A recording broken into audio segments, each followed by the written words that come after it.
명자야, 혹시 남편이랑 무슨 일이 있는 거 아니지? 전화기 너무 작은 모텔을 하는 친구의 목소리가 이상하리 많지 다급했습니다. 덜지 말고 들어. 방금 내 남편이 웬 젊은 여자 손을 꼭 붙잡고 우리 모텔로 들어왔어. 온몸에 피가 차갑게 씻었습니다. 그 순간 제 귀에선 윙 하는 소리만 맴돌았고 전화기를 주인 손이 벌덜 떨려왔습니다. 그런데 고개를 돌리자 남편은 분명 식은땀을 흘리며 제 옆에서 잠들어 있었습니다. 무슨 소리? 그놈이야. 그놈이 제 발로 다시 나타난 거야. 정신 나간 사람처럼 일어난 남편은 이번엔 절대 놓치면 안 돼. 반드시 잡아야 해. 중얼거리 겉옷만 대충 걸친 채 미친 사람처럼 문을 박차고 뛰쳐나갔습니다. 그리고 그곳에서 그 남자를 마주한 순간 모든 진실은 송두리째 뒤집혔습니다. 이야기 시작 전에 무료로 가능하신 구독과 좋아요 눌러주시면 새로운 감동 이야기를 가장 먼저 만나보실 수 있습니다. 남편이 뛰쳐나간 현관문으로 차가운 밤바람이 후퍼 밀려 들어왔습니다. 제 몸이 떨리는 건지, 날까 빠진 이단 간방이 떨리는 건지 분간조차 할 수 없었습니다. 스무에야도 몇 년이 더 흘렀을까요? 이 지긋지긋한 세월 동안 저는 제 남편이 저렇게 눈에 생기가 도는 것을 단 한 번도 본 적이 없었습니다.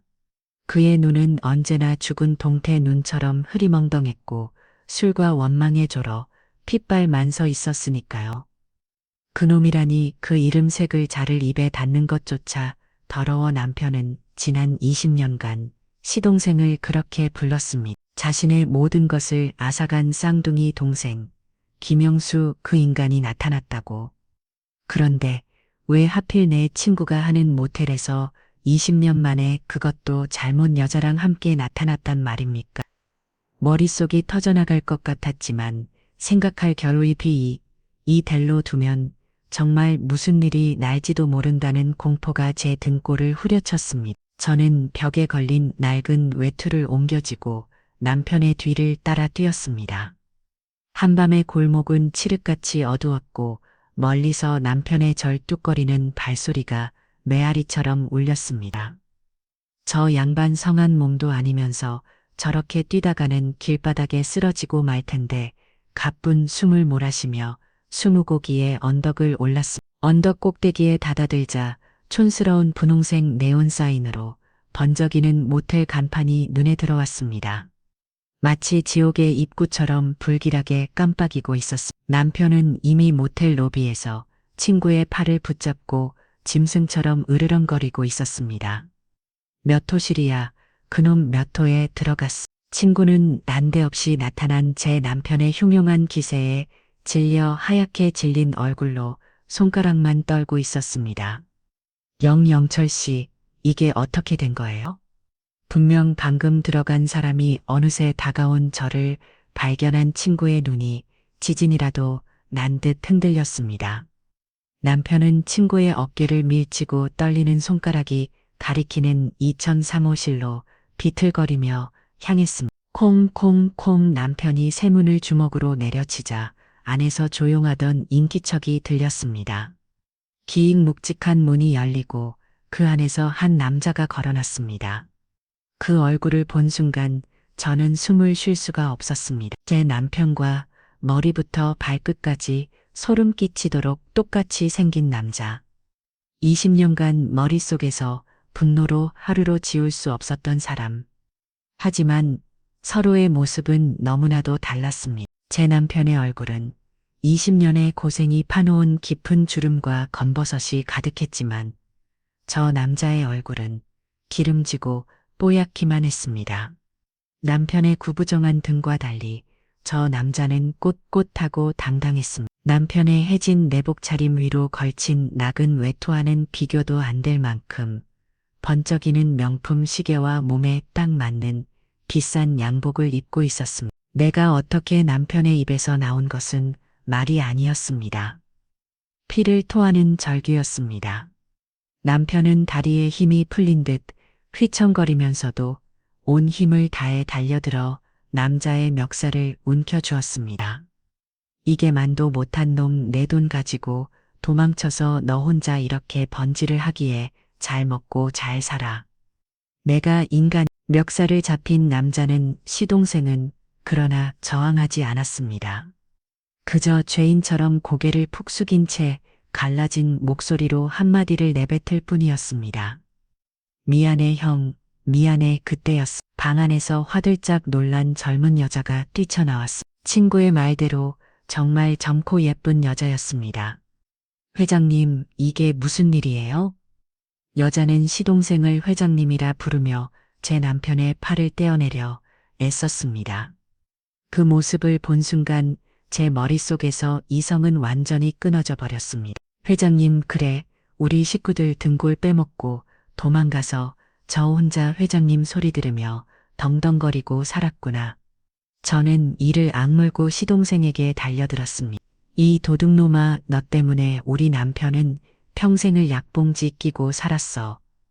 너 때문에 우리가 어떤 고생을 했는데 이제 와서 나타나 그것도 잘못 계집애까지 끼고 제 손톱이 시동생이 빼물할 기려는 순간이었어. 아, 낮은 비명과 함께 제 남편의 몸이 허수와 비처럼 옆으로 쓰러졌습니다. 여보, 저는 시동생을 밀치고 쓰러진 남편에게 달려갔습니다. 남편은 입에 거품을 문 채 가쁜 숨을 몰아쉬며 온몸을 떨고 있었습니다. 그의 눈은 허공을 향한 채 초점을 잃고 있었습니다. 형, 정신 차려. 그제야 정신을 차린 시동생이 달려와 남편의 몸을 흔들었지만 남편의 눈은 서서히 감기고 있었습니다. 앰뷸런스가 찢어지는 사이렌 소리를 울리며 도착했을 때 제 세상도 함께 무너져 내리고 있었습니다. 병원으로 가는 내내 저는 의식 없는 남편의 차가운 손을 붙잡고 울었습니다. 그리고 제 머릿속에서는 지옥 같았던 지난 20년의 세월이 파노라마처럼 스쳐 지나갔습니다. 아예 매프 외원 2기가 터지기 전만 해도 우리에게는 꿈이 있었습니다. 제 남편은 작지만 건실난 자동차 부품 공장의 사장이었고 저는 그런 남편을 뒷바라지 않은 평범한 아내였습니다. 남들처럼 빚을 내어 작은 아파트도 장만했고 주말이면 아이들 손을 잡고 외식을 하는 소박한 행복을 누렸습니다. 성실하고 정직했던 남편은 쌍둥이 동생인 시동생을 유달리 일찍 아버지를 여의고 홀어머니 밑에서 어렵게 자란 탓에 형제애가 남달랐죠. 머리가 좋고 배장이 두둑했던 시동생은 남편의 자랑이자 유일한 희망이었습니다. 하지만 그놈의 아의 매푸는 한 가정을 통째로 집어 삼켰습니다. 거래체들이 하루아침에 부도가 나고 엄은 휴지 조각이 되었습니다. 공장은 멈췄고 집에는 빨간 닥지가 나붙었습니다. 사채업자들이 매일 같이 집 앞으로 찾아와 쌍록을 펴붓고 남편은 석 달 만에 20년은 늙어버렸습니다. 모든 것이 끝이라고 생각했던 그날 밤 남편은 마지막 남은 동무치를 제 앞에 내밀었습니다. 여보, 이거 영수 주자. 영수는 나랑 달라. 이놈은 이걸로 꼭 성공할 놈이야. 영수라도 살아야 나중에 우리를 구할 수 있어. 저는 반대했습니다. 당장 우리 먹고 살 돈도 없는데 무슨 소리냐고 악을 썼습니다. 하지만 남편의 고집을 꺾을 수는 없었습니다. 다음 날 새벽 남편은 시동생을 몰래 불러내 돈을 지어줘 왔습니다. 그리고 그것이 마지막이었습니다. 시동생은 그 돈을 들고 그날 이후로 흔적도 없이 사라졌습니다. 연락도 완전히 끊겼고 홀어머니조차 그의 행방을 모른다고 했습니다. 그날 이후 제 남편은 완전히 다른 사람이 되었습니다. 웃음을 잃었고 희망을 버렸습니다. 매일 밤 술을 마시고 술에 취하면 동생을 저질했습니다. 믿었던 동생에게 발등을 찍혔다는 배신감은 멀쩡했던 사람을 속부터 썩어 문드러지게 만들었습니다. 결국 남편은 술과 화병으로 온몸이 망가져 자리에 드러누고 말았습니다. 그때부터 저의 전쟁이 시작되었습니다. 남편 약값과 생활비를 벌기 위해 저는 안 해본 일이 없었습니다. 식당에 나가 하루 종일 허리가 부서져라 설거지를 했고 새벽에는 남의 집계단을 닦았습니다. 곱던 손은 마디마디가 뒤틀리고 거북이 등처럼 갈라졌지만 아프다는 소리 한 번 낼 수 없었습니다. 내가 무너지면 남편도 죽는다는 생각뿐이었습니다. 그렇게 20년이 흘렀습니다.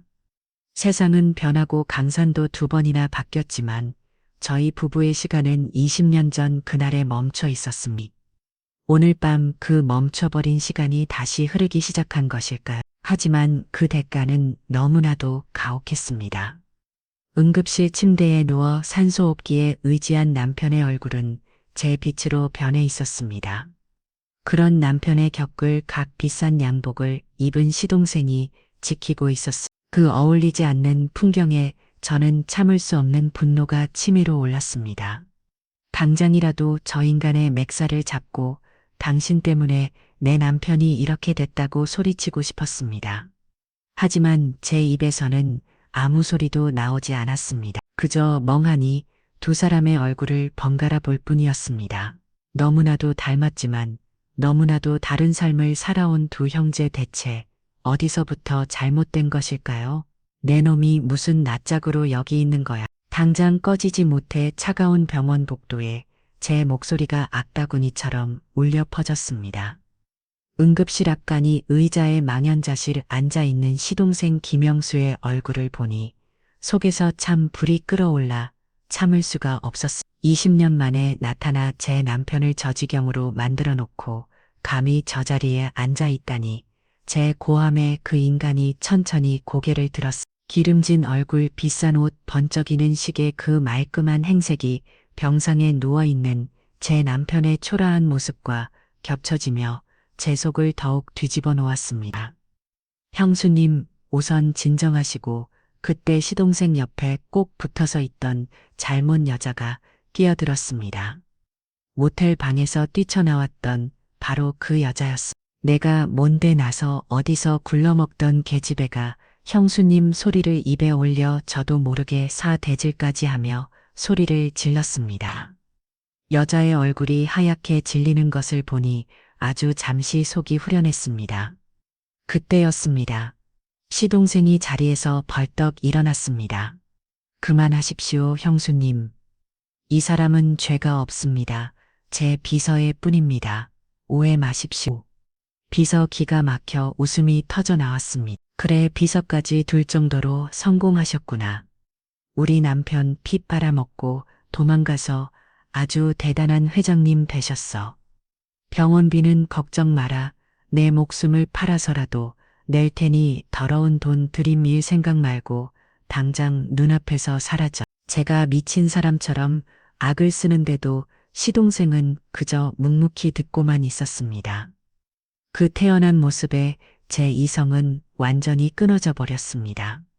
나는 달려들어 시동생의 묵살을 다시 웃겨쥐었습니다. 듣고 있어. 내 형이 지금 너 때문에 죽게 생겼다고. 내가 사람이라면 어떻게 20년 동안 숨어 살다가 이제 와서 나타나.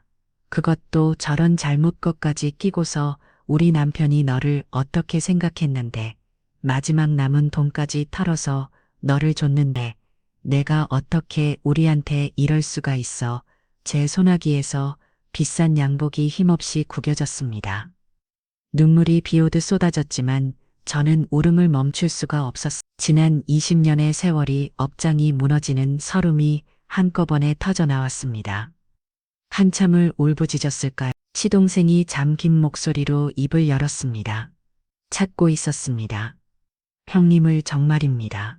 10년 전부터 수소문해서 사람을 풀고 형님이 어디 계신지 계속 찾고 있었습니다. 이제야 겨우 찾았는데 거짓말, 저는 그 말을 믿을 수가 없었습니다. 정말 찾을 생각이었다면 진작에 찾았을 겁니다. 이제 와서 성공한 모습으로 나타나 마치 선심이라도 쓰는 것처럼 말을 하다니 역겨워서 견딜 수가 없었습니다. 닥쳐, 그 더러운 입으로 어디 변명을 해. 너는 평생 형 가슴에 대못을 박은 죄인이야. 죽어서도 용서받지 못할 인간이라고. 제 말이 비수가 되어 나라가 바뀌는 순간이었습니다. 누구신데 여기서 이러세요. 응급실 복도 끝에서 경비원에게 부축을 받은 한 노인이 위태롭게 걸어오고 있었습니다. 퇴처라도 타야 할 것처럼 강마른 몸 허옇게 센 머리카락 깊게 팬주름. 하지만 그 날카로운 눈빛만은 세월도 비격한 듯 형용했습니다. 시어머니였습니다. 어머니 저와 시동생의 입에서 동시에 외마디 비명이 터져 나왔습니다. 시어머니는 저와 시동생 그리고 응급실 문을 번갈아 보시다니 모든 것을 직감한 듯 입술을 팔을 떨었습니다. 영철이 우리 큰 아들 어떻게 됐어? 괜찮은 거냐? 그리고 너는 내가 어찌 여기에 이상했습니? 겉으로 온물 먹이고 있었지만 20년 만에 아들을 본 사람이라고 믿을 수 없는 침착함이 저를 멍하게 만들었습니다. 시어머니는 경비원의 팔을 뿌리치고 제 아들들을 향해 한 걸음 한 걸음 힘겹게 다가왔습니다. 마치 아주 먼 길을 걸어온 사람처럼 시동생은 차마 어머니와 눈을 마주치지 못하고 바닥으로 고개를 떨고 왔습니다. 어머니, 죄송합니다. 제 무릎이라도 꿇을 듯한 시동생의 말에 저는 이를 갈며 끼어들었습니다. 어머니, 저놈이에요. 저 인간이 우리 남편 이렇게 만들었어요. 20년 만에 나타나서 우리 남편 가슴에 또 다시 뭘 박았다고요. 어머니께서는 아시잖아요. 우리 그 애가 저놈 때문에 어떤 지경이 됐는지 뭐라고 말이라도 좀 해주세요. 저놈이 얼마나 나쁜 놈인지 저는 시어머니가 당장이라도 시동생의 등짝을 후려치며 호통을 칠 것이라 생각했습니다. 이 천하의 목술놈 내 형 잡아먹을 놈 하시면서요. 하지만 시어머니의 반응은 제 예상을 완전히 빗나갔습니다. 어머니는 그 자리에 우두커니 서서 아무 말 없이 눈물만 뚝뚝 흘리고 계셨습니다. 그 눈빛은 원망도 분노도 아니었습니다. 이 말도 안 되는 상황을 바라보는 그 깊은 눈에는 차라리 거대한 슬픔과 체념 같은 것이 담겨 있었습니다. 그 모습에 저는 순간 말문이 막혔습니다. 왜 저러시는 거지? 한참을 소리 없이 울던 시어머니가 저를 향해 천천히 고개를 돌렸습니다. 그리고는 제 팔을 붙잡고 복도 구석으로 이끌었습니다. 그 강마른 손의 악력은 믿을 수 없을 만큼 강했습니다. 마가 시어머니가 제 귀에 대고 속삭했습니다. 그 목소리는 바싹 마른 낙엽처럼 바스러지고 있었습니다. 반해 주다 영수가 절이 된 것도 내 남편이 절이 된 것도 다 이 늙은 어미해져야. 그러니 영수 너무 원망 말거라. 저는 제 귀를 의심했습니다. 지금 어머니가 무슨 말씀을 하시는 건지 도무지 이해할 수가 없었습니다. 어머니 그게 무슨 말씀이세요? 어머니 저라니요. 저희는 바로 저 인간 김영수잖아요. 어머니는 아무 잘못 없으세요. 하지만 시어머니는 제 말을 듣고 있는 건지 그저 허공을 보며 같은 말만 되풀이했습니다. 내가 그때 그러지 말았어야 했는데 두 놓다 잃을까봐 눈이 멀어서 내가 죽일년이다. 내가 시어머니의 두 눈에서 굵은 눈물 방울이 뚝뚝 제 손등 위로 떨어졌습니다. 그 뜨거운 눈물에 제 온몸이 감전된 것 같았습니다. 20년간 단 한 번도 의심해 본 적 없는 진실 시동생은 우리를 배신한 파렴치 아니고 우리는 그의 희생양이라는 그 명백한 사실이 시어머니의 알 수 없는 눈물 앞에서 조금씩 흔들리기 시작했습니다. 그때 응급실 문이 열리고 의사가 피곤한 얼굴로 걸어놨습니다. 저와 시어머니 그리고 시동생은 약속이라도 한 듯 동시에 의사에게 달려갔습니다. 의사 선생님, 제 남편은요? 괜찮은 거죠? 의사는 잠시 말을 고르는 듯 무거운 침묵 끝에 입을 열었습니다. 환자분 일단 고비는 넘겼습니다만 충격을 많이 받으신 탓인지 뭐라고 확정드리긴 어려울 것 같습니다. 최악의 경우엔 그 한마디에 제 세상이 다시 한번 무너져 내렸습니다. 다리에 힘이 풀려주지 않는 저를 누군가 뒤에서 부축했습니다. 고개를 돌리자 그곳에는 울고 있는 시동생과 모든 것을 체념한 듯한 시어머니의 얼굴이 있었습니다. 저는 그 두 사람의 얼굴을 보며 생전 처음으로 다른 생각을 했습니다. 어쩌면 내가 모르는 무언가가 있는 것은 아닐까. 내가 지난 20년간 믿어온 모든 것이 사실은 진실이 아닐지도 모른다는 끔찍한 의심이 제 머릿속을 해줄게 시작했습니다. 최악의 경우라니 그게 무슨 말입니까? 의사의 말이 메아리처럼 기가에 맴돌았지만 저는 아무것도 생각할 수가 없었습니다. 다만 20년간 제 인생의 전부였던 남편이라는 존재가 저 단단했던 버팀목이 모래성처럼 허물어지고 있다는 공포만이 온몸을 옥죄어 왔습니다. 차가운 병원복도 바닥에 주저앉아 저는 텅 빈 눈으로 앞만 바라보았습니다. 옆에서 시어머니가 흐느끼는 소리, 시동생이 애써 울음을 참는 소리가 들렸지만 제 귀에는 아무것도 들어오지 않았습니다. 제 세상은 이미 20년 전 F라는 거대한 폭풍이 모든 것을 앗아간 그날 한 번 무너졌었습니다. 그리고 오늘 20년 만에 나타난 시동생이라는 또 다른 폭풍이 제가 겨우 쌓아 올린 작은 모래성을 다시 한번 집어 삼키려 하고 있었습니다. 얼마나 지났을까요? 시동생이 제게 다가와 조심스럽게 입을 열었습니다. 형수님, 병원비는 걱정 마십시오. 제가 어떻게든 그 순간 꾹꾹 눌러왔던 분노가 다시 터져나왔습니다. 지금 돈 얘기가 나와. 내가 뭔데 우리 남편 병원비를 걱정해. 내가 뭔데, 너는 그냥 우리 인생을 망쳐놓은 도둑놈이야. 저는 자리에서 벌떡 일어나 다시 시동생의 맥살을 잡으려 했습니다. 바로 그때였습니다. 그만해라. 강마른 손이 제 팔을 붙잡았습니다. 시어머니였습니다. 어머니는 저를 말리면서도 정작 시동생은 쳐다보지도 않았습니다. 그저 제 눈을 똑바로 보며 모든 것을 체념한 듯한 목소리로 말했습니다. 그 아이저가 아니다.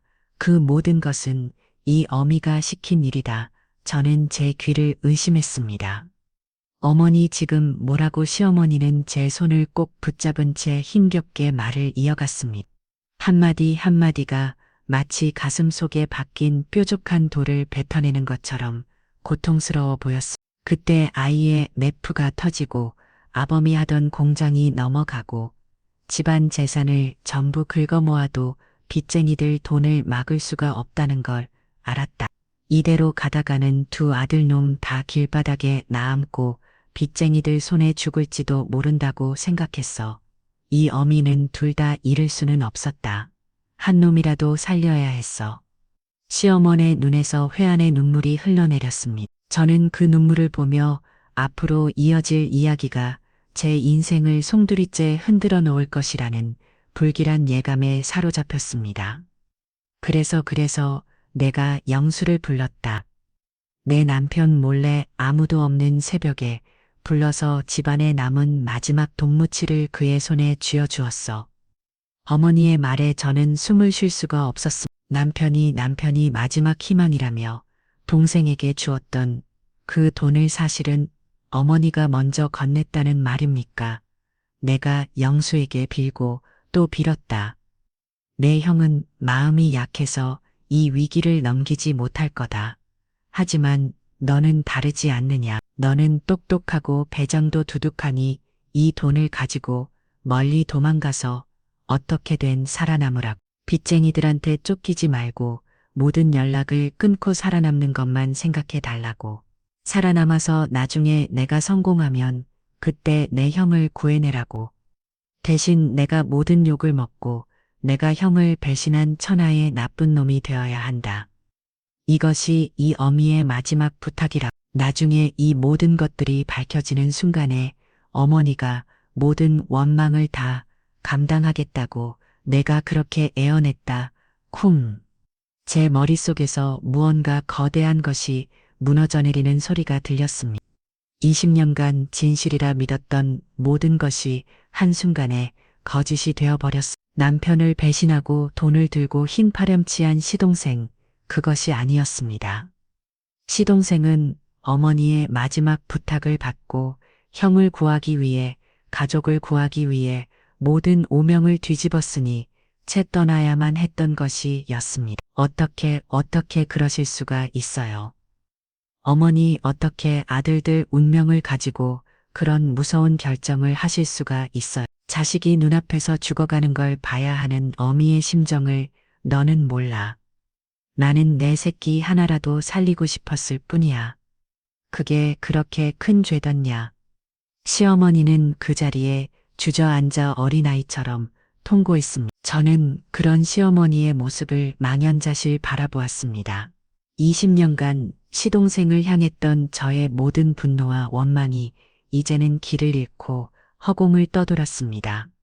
누구를 원망해야 할까요? 자식을 살리려 했던 시어머니를, 어머니의 부탁을 따를 수밖에 없었던 시동생을, 아니면 이 모든 비극을 만들어낸 지급지급한 가난을 저는 비틀거리며 남편이 누워있는 중환자실 유리창으로 다가갔습니다. 산소호흡기를 쓴 채 믿음도 없이 누워있는 남편. 자신의 마지막 희망조차 동생에게 내주려 했던 미련한 사람.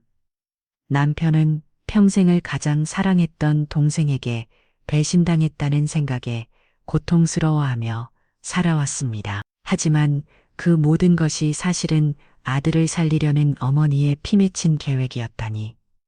이 가혹한 진실을 남편은 알기나 할까요? 만약 이 사실을 알게 된다면 남편은 과연 버텨낼 수 있을까요? 차라리 모르는 게 약일지도 모른다는 끔찍한 생각이 들었습니다. 그때 제 옆으로 시동생이 다가왔습니다. 그의 얼굴은 눈물과 죄책감으로 범벅이 되어 있었습니다. 형수님 죄송합니다. 어머니 말씀이 다 맞습니다. 하지만 저도 지난 20년간 단 하루도 편히 잠든 날이 없었습니다. 형을 버렸다는 죄책감, 형을 구해야 한다는 책임감. 그 생각 하나로 죽으림을 다 해버렸습니다. 이제 겨우 형님을 찾았는데 너무 늦어버렸습니다. 저는 아무 대답도 할 수 없었습니다. 그저 유리창 너머 남편의 얼굴과 제 옆에 서 있는 시동생의 얼굴을 번갈아 볼 뿐이었습니다. 너무나도 닮았지만 너무나도 다른 길을 걸어온 두 형제. 한 사람은 배신감 속에서 무너져 내렸고 한 사람은 죄책감 속에서 성공을 향해 달려왔습니다. 그 엇갈린 운명의 중심에 시어머니의 비정한 선택이 있었습니다. 이 기막힌 사실 앞에서 저는 앞으로 무엇을 해야 할지, 무엇을 할 수 있을지 아무것도 알 수 없었습니다. 다만 한 가지 확실한 것은 우리 가족의 비극은 아직 끝나지 않았다는 것이었습니다. 어쩌면 이제 막 시작된 것인지도 모릅니다. 세상에는 두 종류의 거짓말이 있다고 합니다. 하나는 남을 해치기 위한 악독한 거짓말, 또 하나는 누군가를 지키기 위한 하얀 거짓말. 그렇다면 내 아들을 살리기 위해 다른 아들을 죄인으로 만들어버린 시어머니의 거짓말은 대체 어느 쪽일까요? 20년간 제 인생을 지탱해온 진실이라는 기둥이 뿌리 제 보편한 간자리에 저는 멍하니 서 있었습니다. 누구를 미워해야 할지, 무엇을 원망해야 할지 이제는 아무것도 알 수 없었습니다. 그저 중환자실 유리창 너머로 들려오는 제 남편의 생명을 연장하는 기계 소리만이 제 심장을 어지럽게 두드릴 뿐이었습니다. 그날 이후 병원은 우리 가족의 새로운 전쟁터가 되었습니다. 시동생은 마치 지난 20년의 세월을 보상이라도 하려는 듯 돈으로 할 수 있는 모든 것을 했습니다. 하룻밤 사이에 제 남편은 중환자실에서 최고급 1인 특실로 옮겨졌고 나라에서 제일 유명하다는 의사들이 수시로 드나들었습니다. 시동생은 병원 근처에 가장 비싼 호텔을 잡고 밤낮으로 병원을 지켰습니다. 그의 옆에는 그림자처럼 모텔에서 봤던 그 젊은 비서가 따라다녔습니다. 하루는 그 비서가 제게 다가와 두꺼운 돈 봉투를 내밀었습니다. 회장님께서 우선 급한 대로 쓰시라고. 저는 그 돈 봉투를 보자마자 온몸에 소름이 돋았습니다. 저 돈이 우리 남편의 피와 눈물이라는 생각이 들었기 때문입니다. 순간 그냥 마음에서 분노가 치밀어 올랐습니다. 그리고 봉투를 빼앗아 시동생의 얼굴에 그대로 던져버렸습니다.